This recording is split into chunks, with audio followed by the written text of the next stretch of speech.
આજે આપણે બનાવી જઈ રહ્યા છીએ લસુણી મેથી. આ તેલ લઈને આપણે એની અંદર લસણ એડ કર્યું છે, જેને આપણે જ્યાં સુધી કૂક ન થાય અને ગોલ્ડન બ્રાઉન ન થાય ત્યાં સુધી આપણે ફ્રાય કરવાનું છે. લસણનો બહુ સરસ ફ્રાય કરવાથી ફ્લેવર આવે છે. એની અંદર ધોઈને સમારીને આ મેથો લીધો છે, જેને આપણે થોડીક વાર ફ્રાય કરીએ છીએ. જ્યાં સુધી એનું પાણી બળી ન જાય ત્યાં સુધી આપણે એને ફ્રાય કરવાનું છે. જો આની અંદર બહુ બધું પાણી છૂટું પડ્યું છે. બીજા એક જારમાં લઈને આપણે દાણા, કાજુ, તલ અથવા તો ડાળિયા એ અંદર એડ અથવા તો પાણી અંદર એડ કરીને આટલી જાડીથી ગ્રેવી નથી રાખવાની. સો આપણે એની અંદર પાછું પાણી ઉમેરીને એને પતલી ગ્રેવી કરી છે, પતલી પેસ્ટ બનાવી છે.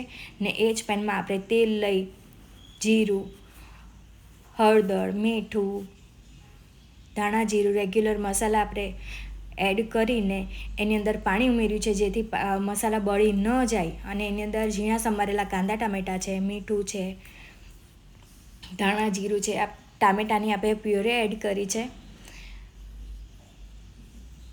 અને પ્યોરેને કૂક થવા દેવી પડશે.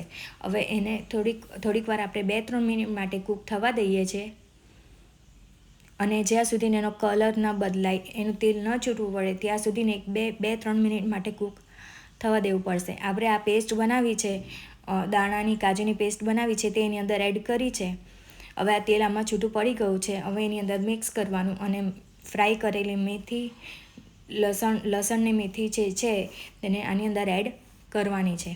ખરેખર બહુ સરસ લાગશે. આ એકવાર ટ્રાય જરૂર કરજો. બધાને જ બહુ ભાવશે. જે મેથી નથી ખાતા, મેથો નથી ખાતા એ પણ ખાશે. અને આ ગ્રેવી કૂક થઈ ગઈ છે. હવે આની અંદર આપણે મેથી એડ કરી દઈએ.